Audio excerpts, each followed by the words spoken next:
for you. Can you be my number one on that stupid thing to get me recognition? Rod Vachon Holdings proudly presents Warwick Radio with 5-decade fight trainer, Coach James Gogue. Thank you, Mr. Pat Summerall, for coming out of retirement to announce our newest sponsor, Rod Vachon Holdings. And guys, I tell you what, this is a very big show indeed. We are welcoming back the incomparable 5-decade fight trainer, the one and only James Gogue. James, how you doing, sir?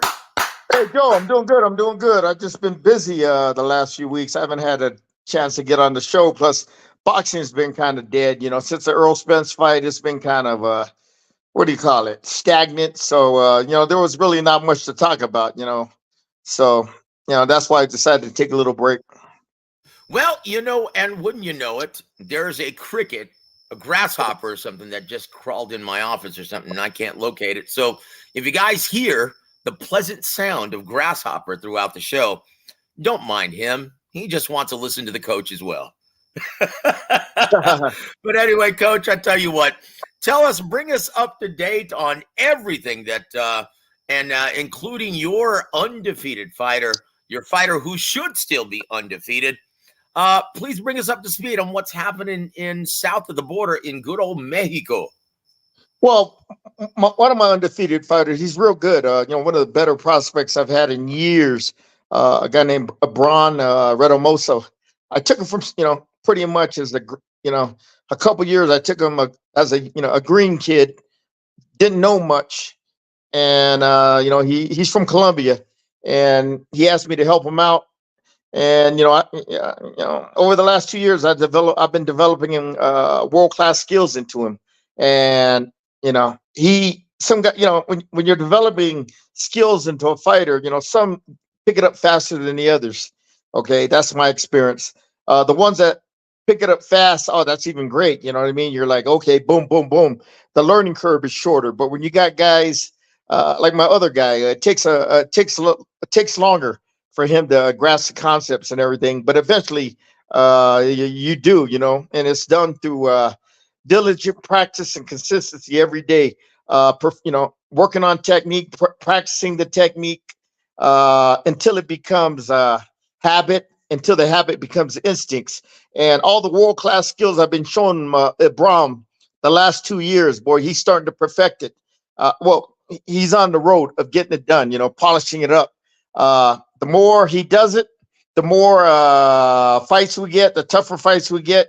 He can, develop and polish his skills to the higher levels. Like, for example, the defensive skills. That's my main thing when you develop a fighter, because you can't win in the States, or you can't win at the highest level if your defensive skills are poor. Okay. You got to have good defensive skills. And I'm talking about multiple variations of defensive skills. Like it starts with your footwork, moving in and out of range, having a good jab. Stuff like this is going to get you hit less. Head movement, blocking and parrying punches. There's a technique to that. It's just not putting your hands up. And the more advanced, defensive tactics, like the shoulder roll. Okay, the shoulder roll counter, stuff like that. I'm teaching him, and he's picking up fast. And the key is the more defensive tactics, more defensive skills that you master, the better off you're going to be as a fighter. Because during a fight, I always tell him to change his defensive tactics. Okay, just don't have one, just keeping your hands up, or just moving in and out of range, or just using your jab. Mix them up. Get in the high guard position, then switch it up to a shoulder roll position. Use your footwork, moving in and out. Confuse your opponent. All this stuff I picked up from Floyd Mayweather. He's a master of defense. Everybody thinks it's just a shoulder roll. A shoulder roll is just one variation of defense he uses. He has, the high guard defense, the footwork, head movement, that jab. You know what I mean, Joe? He mixes it up all the time to confuse you. And when you got a fighter that's intelligent, has a high boxing IQ, and mixing up your defensive tactics, that's going to take you a long way. Because I was working on a Braun. This guy we were fighting a step up fight. The guy's good for Mexico, good tough kid, came to win, game guy. But I was working on a lot of defensive tactics, having him change up a lot. When he was pressing the action on this guy who was moving a lot, or when every time the guy would try to get off offensively, he would change his defensive tactics from a high guard defense to a shoulder roll defense, to moving in and out of range, to countering with a jab, or shoulder roll countering, stuff like that. And you do that, Joe, enough, you'll see the guy eventually start hesitating. He starts getting out of rhythm offensively. Okay. And that's what I tell my guys. Shut the motherfucking offense down. Get them out of rhythm. Disrupt their timing and rhythm. And once you get them out of rhythm offensively, and they start breaking down mentally, they start losing confidence in their offense, and they're not prone to get off like they usually do. And he's picking it up. Yeah. It just takes time, man. It takes years to learn these defensive tactics and to perfect them. But his last fight, after the fight, I said, even during the fight, I watched the replay. That announcer was, what do you call it, Joe? He was talking in Spanish about that, how intelligently he is, how he mixes up his attack. You know what I mean? You know what I mean? You don't hear that from Mexican announcers. All you hear from them motherfuckers is, oh, he's going to war with a guy. He's standing toe to toe, they're both throwing punches and taking punches. You don't talk to him. You rarely hear, oh, he's intelligent. You know what I mean? And that, I take pride in that, man. And Abram's picking it up. He's 16-0 with 12 knockouts now. He's ready to fight in the States, and as long as he can keep evolving it in his defensive skills and his boxing IQ defensively, he's going to be, like I said, he's naturally aggressive. Okay. He's a naturally, you know what I mean? Likes to put his punches together, likes to rip body shots. Now you throw in his defensive skills, knowing when to put the foot on the pedal, knowing when to take the foot off the pedal. He's going to be fine. Yeah. See, boxing, it ain't just about just going there and throwing punches, getting hit back. It's knowing when to put the foot on the pedal, going on the offense, and knowing when to switch and taking your foot off the pedal and going on the defensive. Okay. That's when you got a smart, intelligent, overall, well-rounded fighter, aka Shakur Stevenson, Terrence Crawford, Lomachenko, Andre Ward, stuff like Floyd Mayweather, all fighters like that, man. They know how to put their foot on the pedal and they know how to take it off. Okay. But anyway, Abram, he's doing well. My guy Manuel too. I just got to step it up and get tougher opponents where I can see the stuff. The stuff I'm teaching Abram, I teach him the same stuff.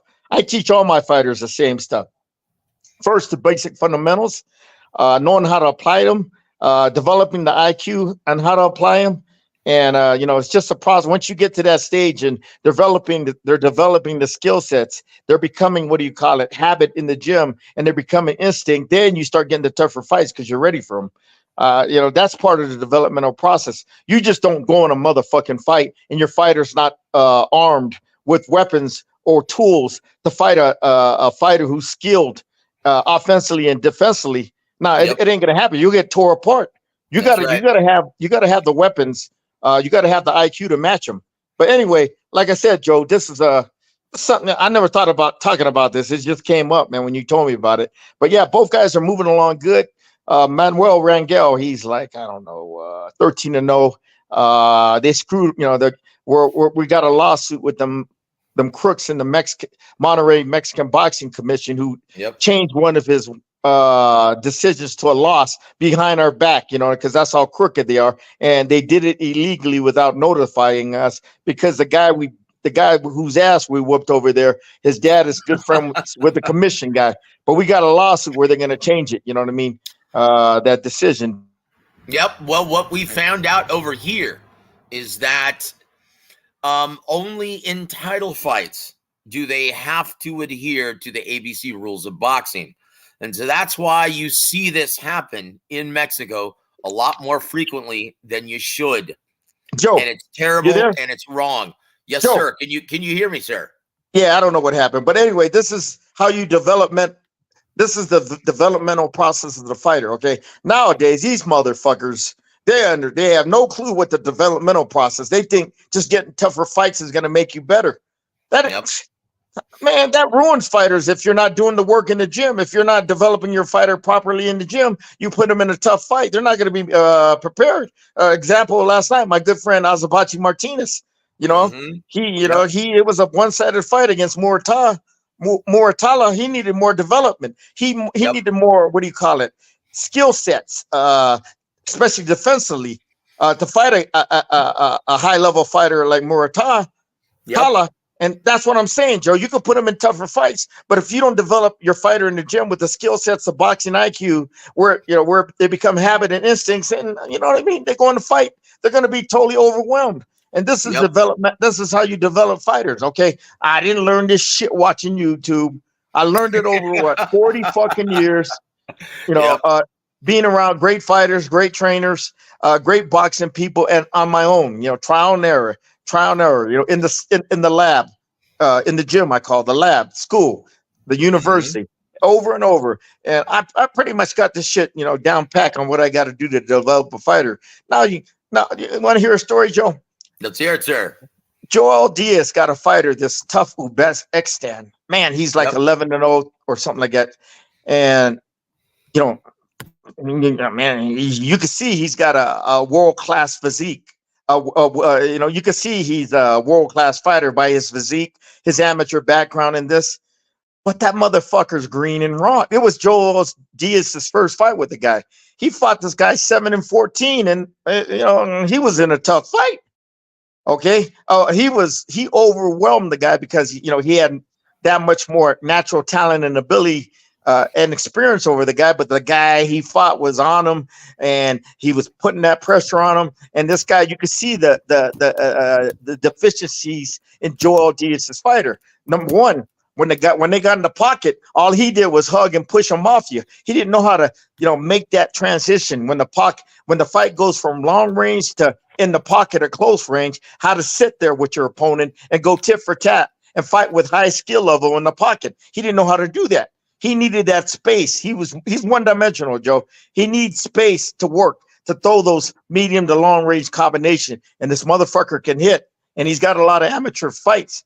Okay, he knows how to put his combinations together, but defensively he's flawed. Inside, his inside game is flawed. And Joel, you know, that was Joel's first fight with him, so he's got a lot of work with him to develop all these skills. The boxing IQ, defensively and offensively, he's missing. But guess what, Joe? The motherfucker's fighting for a world title. They ready. You've Gilbert, got to be kidding me. I looked at you know, a press release. The WBA mandated, because he's the number one contender against Golden Boy's guy, who's the number 2 contender. These motherfuckers are putting in title fights, boy. It ain't like these guys won't be no more. Back in the days when I started, Joe, these motherfuckers that are being mandated for title fights, they're no better than 6-round fighters back in the days when I started. Wow. If Don Chargan was alive, he'll tell you the same thing. These guys are so raw and green, and they're putting them in title fights when these guys basically are just fighting up natural, whatever God-given natural toughness and ability they have. That's it, because it ain't the skill, high-level skill you're supposed to have when you fight for a title. And it just amazes me, man. You know, I'm like, God dang, man, these guys are fighting for titles. Unfucking believable, man. Yep. That, you know, these guys back in the days, Joe, they wouldn't be nothing more than 6-round fighters. But that's what I'm trying to say, Joe. It's a different world we train. What do you call it? We live in now. You know what I mean? No, you're absolutely right. And guys, make no mistake about this. And I know everyone, before we actually go into Gogue's thoughts on the entire Top Rank fight card, and it was a great one from Lake Tahoe, right?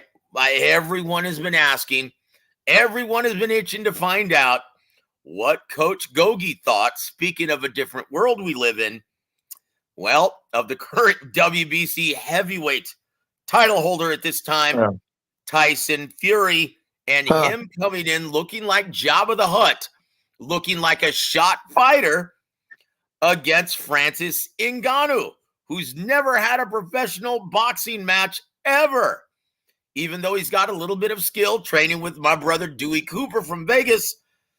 Coach Gogue, what were your thoughts when you saw that big fat blob step in the ring and have problems, serious problems against Francis Ngannou? Fucking embarrassment. Embarrass the sport. Embarrass the glorious heavyweight division. Just embarrassing, man. You know what I mean? He should be ashamed of himself by that type of a performance against a guy that never had a pro fight in his life. Oh man, it was just totally embarrassing, man. And look, the guy has a lot of problems outside the ring. Okay, I ain't got nothing against Tyson. Great guy, great personality. I never met him before, but you can see, he'd be a guy to hang around with because he's just a big jovial guy. But bottom line, being a coach, I'm being critical of his dedication and commitment to the sport. Okay, Yep. he ain't got it no more. Okay, he has a lot of problems. He drinks a lot, all that shit, Joe. He's getting older now.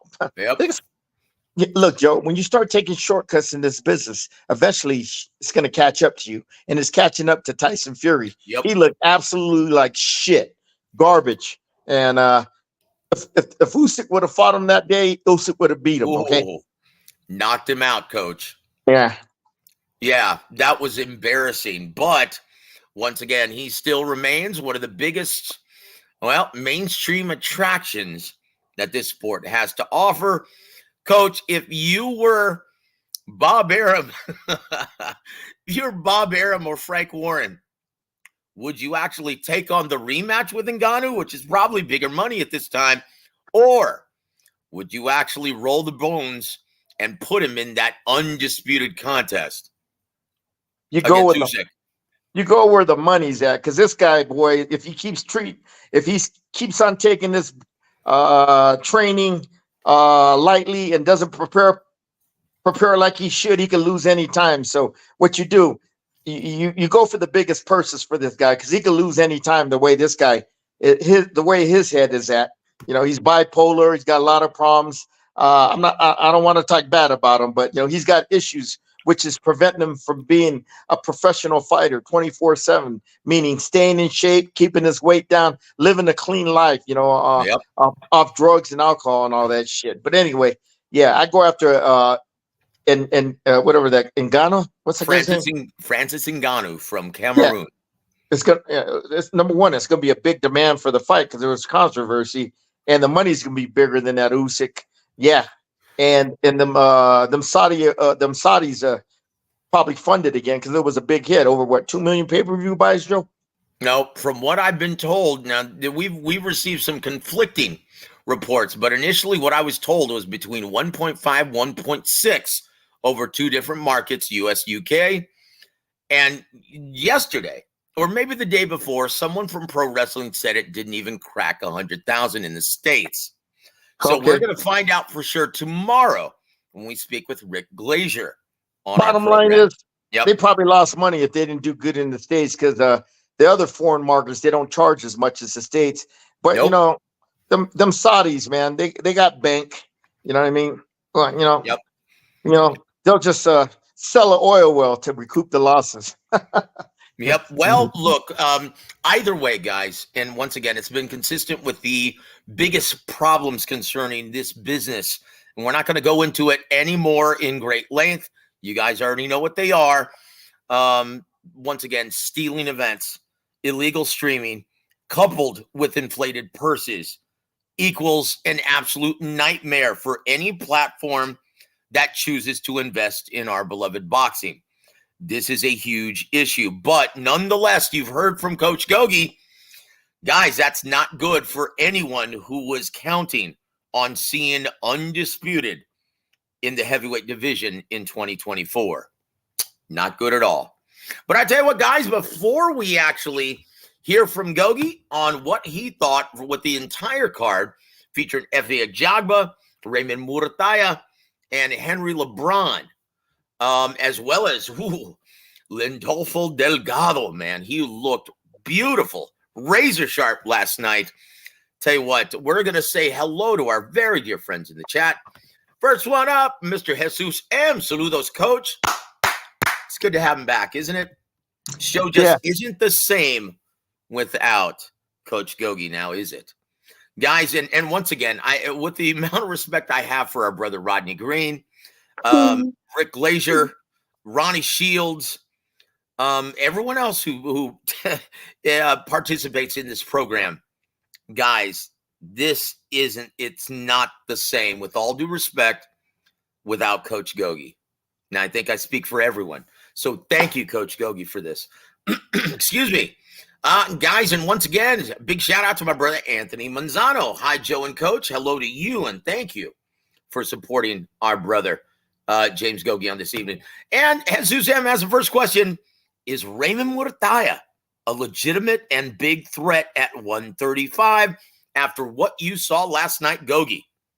Oh, I know he's been a threat for the last year. I've been watching this kid. I like what I see. You know, I see a kid who has a lot of natural instincts in the ring, good athleticism, good hand speed, good punching power. Okay, good counter puncher, smart, takes his time, picks his shots, looks for the openings.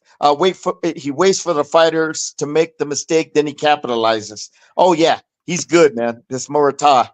I haven't seen him in a tough fight yet. That's what I want to see. I want to see him in a fight where a guy takes his best punches and he's still coming at him. I want to see what type of mental intestinal fortitude this motherfucker has. Okay, he hasn't been in them type of fights yet. Okay, Coach Gogue, William Zepeda versus Raymond Murtaya at 135.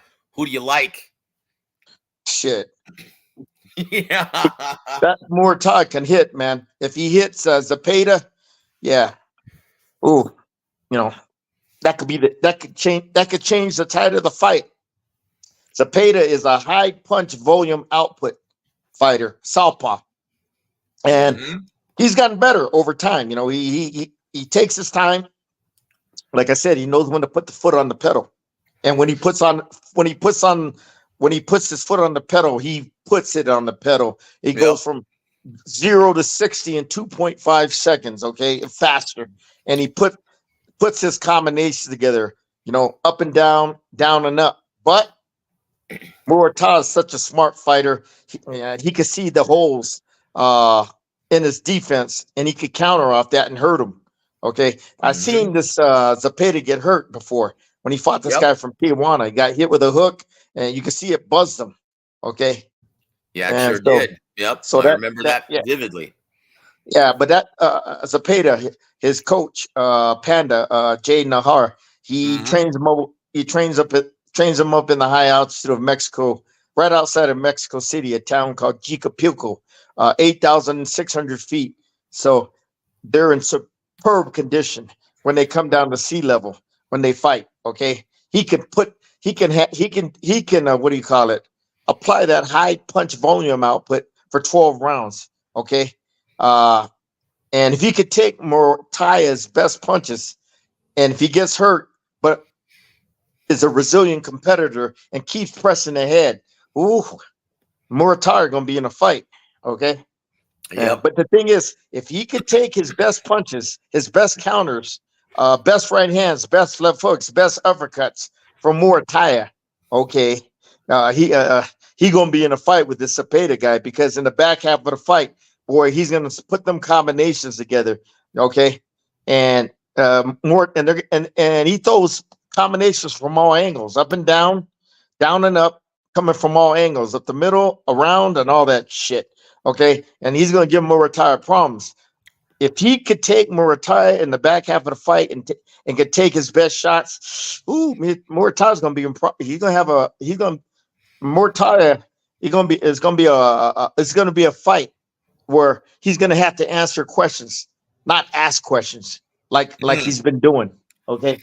Oof, boy, I tell you what, I really hope that with Bob, well, now in a very healthy, seemingly working relationship with Oscar De La Hoya. Once again, Oscar moving to Vegas. Well, he's been hanging out with Bobo, and boy, they're putting together, planning 2024, a brilliant one on their end. Let's just hope that that's in the works as well. Tell you what, Gogue, some great things looking up ahead on 2024. Guys, we're moving on. We're talking, we want to give a big shout out, yes, to our brother Tycho TV. I tell you what, thank you for joining us and always supporting the coach. And he says, yep, Coach Gogue, straight fire. Absolutely. And salute to the Grasshopper as well, who's been actually quite silent these last couple minutes. But we want to thank you for supporting the coach, sir. And also my brother Outlaw, thank you for always supporting the coach on this beautiful Sunday evening. And it's great to have you back, Coach. I can't say that enough. Also, Jesus M says, yeah, Diego Torres versus Raymond Murtaya was a total mismatch. Horrible matchmaking. Coach Gogue, you're very familiar with Diego. Look, man. Look, the guy was 19-0, 18 knockouts. Okay, he pretty much did everything here in Mexico. Okay, you know, Beltran, his promoter, had to find out where he's at. Okay. Yep. Evidently, Beltran knows boxing. Okay, he's had a lot of champions, and he felt it was time to pull the trigger to see where this guy was at. Well, you know, he found out where his guy was at. But you know, Azabachi, you know, he was. You know, he's my friend. I don't train the guy. He's my friend, and he was telling me, you know, he was real tight in the ring, uncomfortable. Hey, that was his first time fighting on the big stage. That usually happens to fighters, okay, that never fought on the big stage like that before. Okay, that pressure, okay, can tighten you up, can make you feel uncomfortable, can make you not perform to your God-given abilities. All right. He'll learn. He'll grow and learn from the fight. I told him, look, man, sometimes you got to go through this experience, this bad experience to grow. Okay. Freddie Pendleton, the former IBF lightweight champion of the world. He was 18 wins, 17 losses. Okay. Yep. Fought every bad motherfucker out there, man. Every badass. 18 wins, 17 losses. All of a sudden he went on a tear. Won 17 fights straight. You know, won 17 fights straight. Then he won the title at 100. He won the IBF title at 135. Okay, he was 35 and 17 when he won the title. He was 18 and 17 when he made that move. Them 17 losses he got on his record made him better. Look where he fought. Tracy Spann a couple of times. Look at all the badass. I can't remember. I think he fought Whitaker, all them badasses back then. Maybe I don't know. I can't remember. He fought all them badasses back then. Okay, but it made him a better fighter. That's it. He was his baby. Okay, guys. Once again, you'd be wise to stop judging. Judge slowly. Once again, guys, as boxing fans, and you'd be wise not to throw fighters in the garbage after one loss. Come on, ask Juanma Lopez what he thinks of Orlando Salido at this point. A gentleman who had, 15 losses on his resume? Come on, guys. A lot of these guys from Mexico are learning on the job. Judge slowly. Azabachi, he needs to go back. I'll talk to the kid, man, but there's a lot of stuff he's missing right now that he needs to add to his game to compete with the top-level guys when he gets to the States, okay? And a lot of it's, you know, defensively, and offensively, the stuff he needs to add on. Okay. But anyway, yeah, you know, the kid got the ability. He just, you know, his coach never taught him all the things you need to know, you need to have when you go to the States to compete at this level. Okay. That's it. And that's why earlier in the show, when the show started off, I talked about all this stuff, okay, about the defensive skill sets you got to have, the boxing IQ, the offensive skill sets, and the boxing IQ offensively. It all got to become habit, and it all got to become instinct before you fight in the big fights. Because if you don't have all them skill sets, well, guess what? You're going to see a mismatch, and that's what happened last night. And there it is, guys. Once again, Judge Slowly and Fernando Beltran. Very, very good comment, Gogue. Yeah, you need to know as a promoter, you need to know what you have before further investment Well, happens, guys. You need to know what you have, and there's only one way to find out. Now, is there, Gogi? Well, you got to go through these, man. I know he wasn't happy. You know, no one wants to lose like that, man. And totally one sided, and it was embarrassing. But Yep. hey, Joe, I've been through that. I've been through that before. Okay, I've been through Yep. those experiences before. Okay, you learn, you grow, you get the fuck up, pick yourself up, and wipe the dust off and forge ahead. Okay. Yep. We'll find out Freddie what his character. Pendleton. Freddie Pendleton. That's a perfect example. Yep. You know. Yep. Orlando Solido as well from Mexico. Yeah. Guys, we'll find out what his character. We'll find out what he's made of from this point forward. Right? We'll find out what he's made of. Me, Joe, his coach, man. He's had his coach since the amateurs, man. And his coach, good coach, but he's a little green on the pro side. Okay. Mm-hmm. You can see all the stuff he was missing yesterday when he fought. Okay. Yep. I ain't gotta tell you, you know. I know. Yep. All right. Now, once again, and this also applies to the Uzbeki prospect as well, from promoter Alex Krysiuk, right? Who's also the promoter for Alexander Usyk, guys. And once again, we welcome Khalid to the show. He says, salute, Gogi. Salute to you, my friend. And he also says this. Of course, it's the WBA mandating the wrong fighters. Their rankings are hot garbage, only second to the bottom of the IBF rankings, guys. What the hell? Now, once again, all you need to know about the WBA, guys, they sanctioned for the WBO or the WBA 140-pound title earlier this year, Rolly Romero versus Ismael Barroso. That's all you need to know, guys, about the WBA and Gilberto Mendoza, right? Oh, jeez. Man, like I said, Joe, these fights nowadays, man, them motherfuckers wouldn't be more than 6-round fighters back in the days when I started this in the 80s. That mandatory for them, both them 126-pounders, that Uzbek guy and Golden Boys guys. Oh, God, give me a fucking break. Anyway. And there it is, straight from the coach. Tyco TV also has this very intriguing potential matchup at 135. Oh, Raymond Murataya versus Manny Pacquiao's Pitbull Cruz. What say you, Coach? How does that play out? Oh, man. That Cruz is, number one, they wouldn't take the fight, Sean Gibbons. Okay. But that guy's always in a good fight. He's like his nickname, the Pit Bull. He's ferocious. He's aggressive. He's physical. You know what I mean? That would be a good, tough fight for Murataya. But I got a feeling this Murataya can punch, and if he hits him, he'll hurt him. And there it is. Thank you for your wow, that's a very intriguing matchup at 35. And we also want to thank my brother Tyrese Bowie. The legend is back. Coach, what up? Tell you what, it's an understatement. I've been receiving messages from everybody saying we need the coach back. And yeah, I agree. The channel and the programming is just not the same without Coach Gogue. And that's not an understatement, guys. Thank you. Appreciate it. I tell you what, we all missed you, Coach. Raimundo versus Jesus Valenzuela. Rayo. I tell you what. What are your thoughts on that, Coach, from Anthony Manzano? Now, look, guys, Rayo Valenzuela, right? He's going to be taking on Chris Colbert on December 16th. Against Murataya? He'll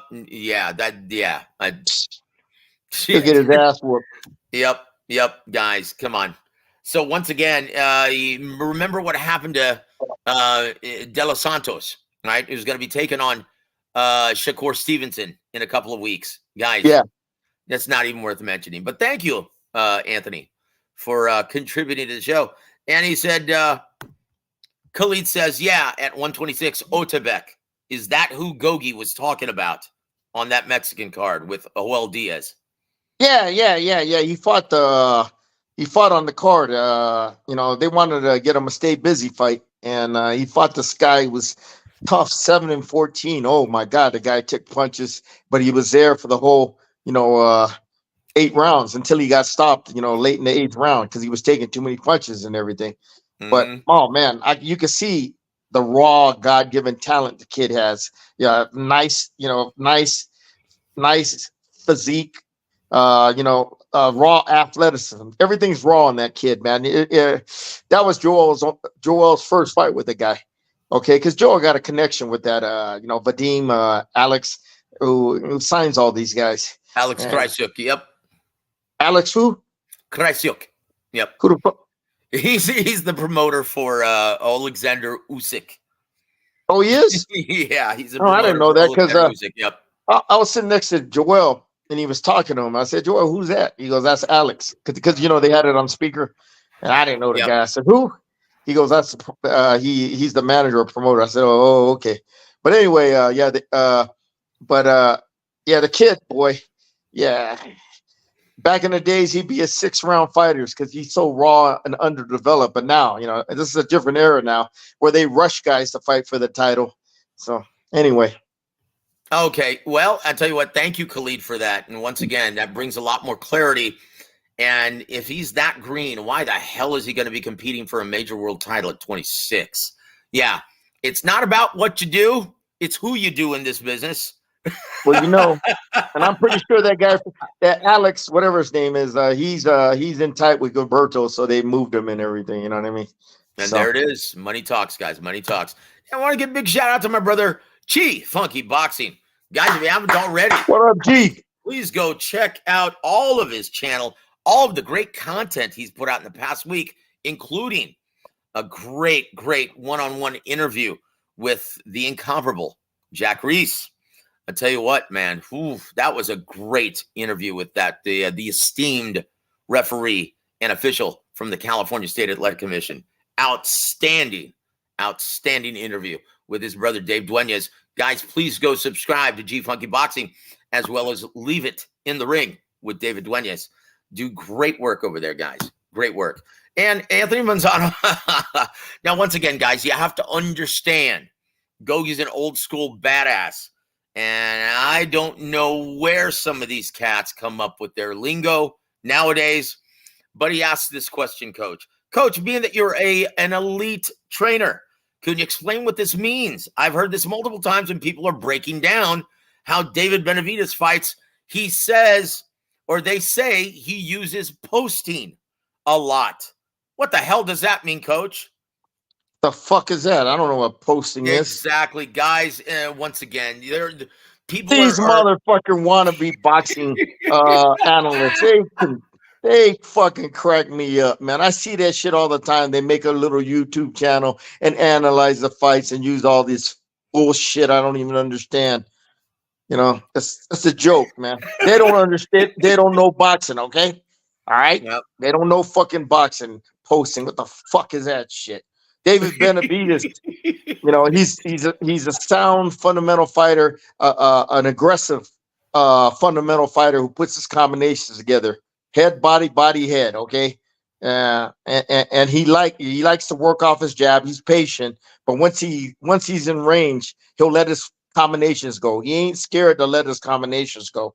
Okay, and if you're easy to hit, good luck. You're gonna get your ass tore up. Now Caleb Plant had a problem. He had a problem with Plant because of his movement.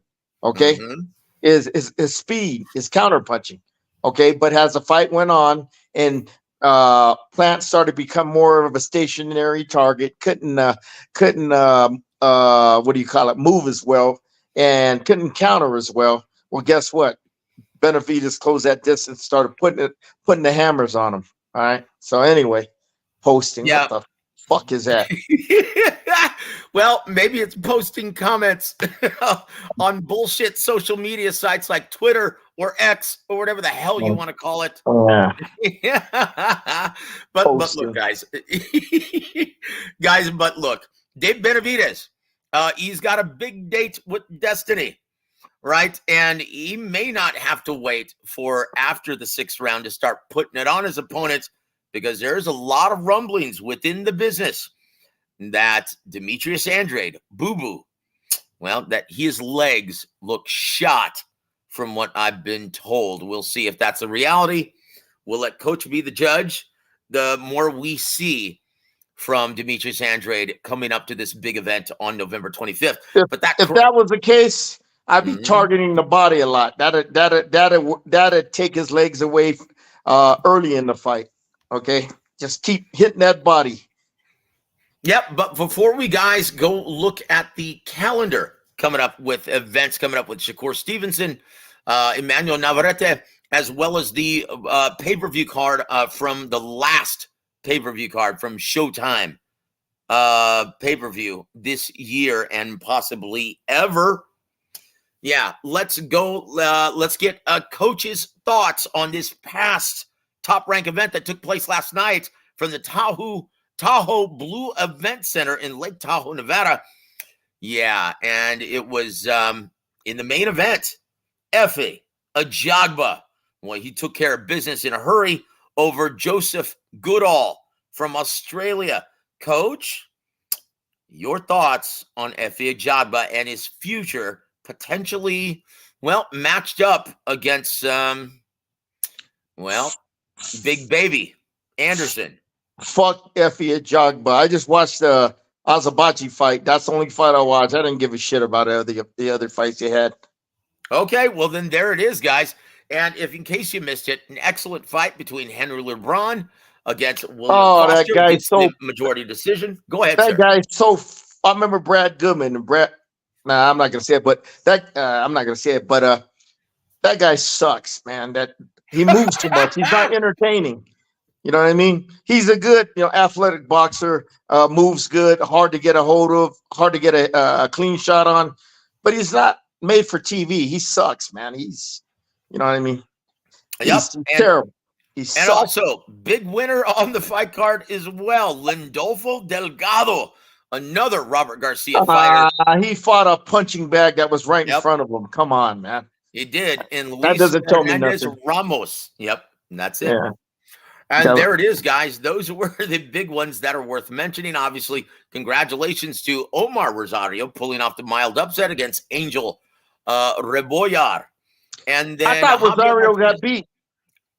You thought he actually deserved to get No, Rosario got beat, didn't he? Or did they give him the decision? No. My apologies. That's right. He got defeated, and there goes the first loss on his resume at the hands of Angel Rebollar. You're absolutely right, Coach Gogue. My apologies. And, once again, shout out to Javier Martinez, gets the KO in 1. Brandon Moore gets a unanimous decision in 8 over Robert Sims. And, there it is, guys. There it is. It's very, very entertaining, fun card to watch. But you heard it from Coach. I didn't watch none of that shit. He says Efe Ajagba. I didn't watch none of that shit. They had too many good college football games going on. I'm not going to watch that shit if I know college football games are giving me more entertainment value. You know what I mean? Yep, and there it is. Yeah, and also we want to welcome Platinum Fight to the show. He says, Raymundo Beltran was pretty good too. Went the distance with Crawford. Pretty good fighter with a lot of losses. Indeed, guys. Yeah, indeed. great. That guy was as tough as they came, right? At 135. Tough man. And legitimate championship contender perennially, right? And Khalid says, did you guys happen to see Cordina versus Vasquez from Monte Carlo? Yeah, I saw the fight. Who did you think won, Coach Gogue? Well, Cordina was landing the harder blows, man. The fight was close, but you think they're going to give it to that fuck Vasquez? No. A tough physical fighter, good chin, but can't crack an egg. Okay, he's a tough physical, resilient fighter. I got to give him credit. He's for his toughness, his competitive resilience. But I thought Cordina was landing the harder blows, the more telling blows. Okay, and the other guy, was landing blows, but it wasn't like, eye popping. That it hurt Cordina. You know what I mean? But the guy was, the guy he fought surprised me. He's resilient. He's tough. Another guy, Joe, you look at his record, what a fucking joke. You look at a guy who's not, who's no more than an 8-round fighter back in the days. You look at his record on who he fought to get the title fight, and uh, now he's fighting on the big stage for the world title. It's just another example, of these guys. What do you call it? That back in the days, this guy would probably be an 8-round fighter. Okay, back then. Now he's fighting for the title, man. You know what I mean? You can see how green he was. The seasoning guy. He didn't get a lot of tough fights, a lot of seasoning going into there. You can move guys into title shots faster because there's so many fucking sanctioning bodies out there nowadays. You know what I mean? Yep. Once again, guys, that exposes several issues within the business of boxing that need rectifying, right? And hopefully, guys, with this shakeup, hopefully the market repairs itself. That's all we can hope for, guys. But I will say this in the interim. Please subscribe. Don't steal. Please subscribe to ESPN Plus and DAZN. Guys, especially with DAZN. Well, they're starting to heat up with Oscar De La Hoya and Golden Boy Promotions starting to work with, well, putting those offers out to work with any and all promoters to make the best product for the American market. Guys, reward them when they give you something that you like. Please subscribe. Don't steal. And I tell you what, let's go to the calendar now, Gogue. Yeah. Shoot, I just had it pulled up. What just happened? Here it goes. Let's just go to November 15th, I think it is, guys. And that's going to be Shakur Stevenson in your main event in a mandated fight that should have been against Frank Martin. But thanks to, well, and once again, us being pretty much the only channel on YouTube that exposes the huge problem of urban advisors, guys. And it's become an epidemic even at the club level, guys. It's become a huge problem. So now in steps Edwin De Los Santos. Coach, how do you see this fight playing out and our fans in for, well, not exactly a treat on November 16th Joe, from Vegas? Let's keep it short. This fight's a stinker. Both styles don't match to make a great TV fight. All right, they're both waiters, I call it. They like to wait and they like to counterpunch. Both guys don't like pretty much to take the initiative. To me, it's a stinker of a fight. But anyway, leave it like that. And there it is. You heard it from the coach. Best eye in the business in the co-main event. Title fight between Emmanuel Navarette versus I was just robbed, Robson Conceição, for Navarette's WBO junior lightweight title. Coach Gogue, who do you like in this? I like Navarette. Now that's a fighter. That's a guy I don't mind, turning the TV channel on to watch. High volume punch output. Fearless, awkward, has a very unorthodox offensive attack. He'll hit you with punches from angles you don't see. He'll lead with punches, especially that lead left uppercut when you don't see. Good opponent, for Navarette to defend his title for the first time.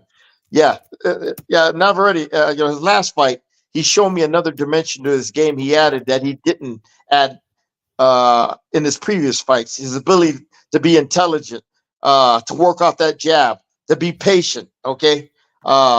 Before putting the foot on the pedal, okay? Not just going in there recklessly like he did against that guy from Australia and get caught and almost get knocked out, okay? Mm-hmm. He was very patient and methodical, working off a good jab when he fought Oscar Valdez. Put his combinations together beautifully at the opportune moments, okay? Yeah, that to me is an intelligent fighter, not fighting recklessly out of control, always being in control, taking your time, picking your shots, setting up everything with your left jab. And that Canseco, he's tall, rangy, so he's going to have to press the action on this guy to get closer. But once he does, it's a good fight. That guy had his day now, Joe. Okay, this is his third time. Okay, he hasn't won a title, and he ain't gonna win a title. Okay, it's just a good payday. step up fight for a good stay busy fight for Navarette. Yep, indeed, indeed. Guys, and once again, we want to thank our brother and welcome to the show, Sly Tendencies. Thank you for the super chat, my friend.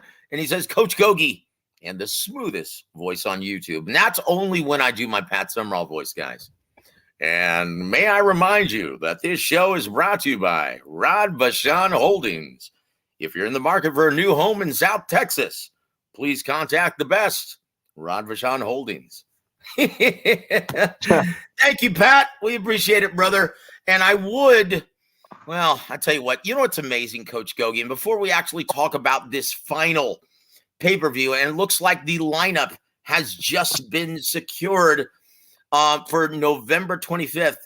Now, guys, once again, I love the NFL, but goodness gracious, this game with the Cowboys and the Eagles, it had such horrific penalties and judgment from the human element in football, the referees. But guys, are we going to stop watching as a result? Are we going to bellyache? No, we're not going to. It's a great product overall, and NFL fans will move on to the following week. Guys, we should all learn from this rather than bellyaching about a judgment from the judges at ringside, right? Let's learn from this. Move on, guys. And so that brings us up to the opening bout of November 25th on Showtime pay-per-view. It was just signed, and a fight was just scratched as a result of it. Hector Luis Garcia will be taking on, defending his title against Lamont Roach. Saturday the 25th, Coach Gogue.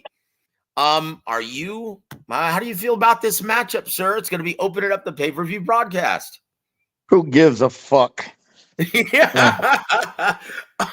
I too was very disappointed that we weren't getting, Brandon Figueroa versus Ray Vargas. That's the better fight. Yep. Find out, Joe, from your connections, why they scratched that fight. That's the better fight. I will do that first thing in the morning, sir, and I will also get more clarity as to why Paramount Plus is going to be hosting 4 fights for PBC, 2 with Tank, 2 with Canelo tomorrow. I will have that for you before we actually speak with Rick Glazier, and we will talk about it on the show. And once again, we always showcase and highlight the business on his program, right? And in your second featured bout, this is a great one, Coach, and it's going to be for the IBF Junior welterweight title at 140. Subriel Matias defending his title against the very capable and skilled Shohashan Ergashev. Coach Gogue, do you like this fight? Subriel, a grinder like Navarette, okay? High volume punch output, relentless, physical, solid chin, heavy hands. Oh, he's gonna be putting it on Sugar's guy. That guy likes to box from. That guy likes to box from distance. Okay, he needs that space to operate. Okay, yes. He don't know how to fight in the pocket. To me, he's green and limited. Once Matias gets that distance, it's gonna be over with for that. What's that guy? That Shogun, whatever that guy's name is. Shohashan Ergashev. Yep. Yeah. Not only way this, if that Ergashev can hurt Matias. Okay, then he has a chance. But if he can't hurt him, Matias is going to eventually close that distance. And when he closes that distance and gets in the pocket, a high volume punch attack, hitting you from all angles. Head, body, head. And up the middle, around, and everything. Yeah. And Coach, how difficult is it to hurt one of Coach Panda's fighters? Yeah. They're in great condition. He trains up there in Jicapilco too. 8,500 feet altitude. He's in tremendous condition. Yeah. Oh boy. Yeah. And he's been training over three months, man, because this fight kept on getting postponed. But he stayed up there. He didn't go home. He's been up there a long time, man, waiting for this fight to happen. So, yeah. Well, it's happening, guys. And once again, in fact, Joe, go ahead, sir. I saw him at our fight in Mexico City. He came to watch our fight, Subriel. Yeah. Well, I didn't talk to him. Well, I didn't talk to him. I didn't talk to him. He was just calling the fight with the announcers. Well, I tell you what, and once again, the reason why coach is bringing up that high altitude, if he does happen to hurt him, Ergashev hurts Subriel Matias, how quickly is that recovery time, coach, because of the conditioning? He'll snap right out of it. Okay. Mm. If he gets if he gets dropped or gets his head buzzed, he'll stop. He'll snap right out of it because of the condition he's in. That's what happens when you have outstanding high altitude condition in your body. Okay, if you get hurt in a fight, you'll be able to snap out of it and recover. Your recovery powers are a lot faster than if you train at sea level. Your recovery process, you recover a lot faster. Yep. So if you train in high altitude, much better for the recovery process than Tyson Fury's 3 burrito a day diet in Morecambe. Oh, yeah. Okay? Yeah. And Khalid has the beat. Yes, sir. Subriel is a problem for everybody at 140. Yeah, he is. I can't disagree with that either, coach. Yeah. Well, I tell you what, let's look at the third fight. And once again, this is somewhat of a crossroads fight for two guys who have seemingly checked out for a while in the sport of boxing. And somehow they're in the co-main event. And Jamal Charlo is going to be making his long-awaited return after 2.5 years of being absent from the ring, defending his WBC title at middleweight somehow against Jose Benavidez Jr. Coach? And let's just see how it plays out, Joe. Oh, man. Yeah. Well, you know what? It wouldn't be the strangest thing in boxing if that turned out to be the most entertaining of the night. Wouldn't that be just like boxing, coach? Yeah. Theater of the unexpected. That's what they call boxing. There it is, guys. There it is, guys. And when you have two flawed, seemingly out of shape fighters who are just trying to get the rust off, they might be just flawed enough to put forth a very entertaining fight. We'll have to see, though, guys. And in your main event of the evening, Coach Gogue, Dave Benavidez versus Demetrius Boo Boo Andrade in your 12-round main event for Benavidez's WBC interim super middleweight title. Should they even announce it for a title, Coach? Yes. The era we live in, Joe. It's fucking fake boxing, I call it. But anyway. Well, I tell you what, guys, I hope you guys tune in. I hope you guys purchase it. I'm encouraging everyone to do that because you never know the way the landscape is looking for PBC and any of the fighters who work with PBC, like Lukowitz and his man, Dave Benavidez. You know what? Maybe a while before they get another big payday. Coach Gogue, how do you see this fight playing out? Who do you like? And once again, we're not going to go into it. We're at the end of the road. But who do you like in this fight, sir? Benavidez, of course, man. You know, this fucking guy's been a pro since 2008, and he's never been in a big super fight. That's his legacy, Andre. Okay, he's cashing out. Yep, guys. And once again, if the rumors are indeed true, expect Benavidez to make a statement and a very resounding one and create a case.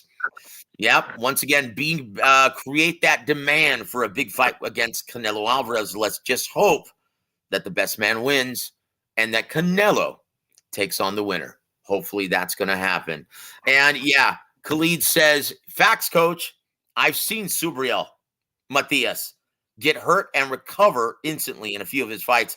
Don't look any further than his last eye-opening performance against the very game Hermias Ponce. Yeah. Ooh, that was a great, great fight for as long as it lasted. I'll tell you what, Coach, but we're at the end of the road. Do you have any parting shots for our listening audience, my friend? No, just thank you for tuning in. Boxing, that's going to be slow for till after football season. Let's see what happens in the first quarter next year. Let's see what fights they're putting together that can, grab the public's attention. Because right now, boxing sucks. It's on ICU. You know what I mean? It's a dying sport. Well, all you got to do is look at Al Heyman and his circus. You know, they don't have no TV dates lined up for last year. They have no TV deal scheduled. They have no new TV deal scheduled for next year, and them things take months to get organized and implemented. So you're talking about maybe the first half of the year next year. Them PBC fighters, they're going to be hurting. But you know what? Fuck them. That's their problem, not mine. And there it is, guys. If you missed any part of this broadcast, and yeah, Coach Gogue's absolutely right, guys. Just to top that off, because right now we're already planning and scheduling our next TMB promotions event in San Antonio for January 27th, guys. We're already actually trying to plan and schedule well within the first quarter economically, right? So, guys, this is a problem for all PBC fighters. But guys, in case you missed any part of this show, well, it's going to be available on demand all week. And once again, guys, if you want more Coach Gogue, please keep on sending the messages. Please keep on creating that demand. And I tell you what, once again, guys, I speak for everyone. Coach, there's no one else like you within the business. No one else like you on YouTube. We need more Coach Gogue. So thank you for this, brother. Thank you for this, quick fix of the incomparable Coach James Gogue. Guys, on behalf of the incomparable 5-decade fight trainer, I'm Joseph Herron. You've been listening to War Week Radio. Have a great week, everybody.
Holdings proudly presents War Week Radio with 5-decade fight trainer, Coach James Gogue.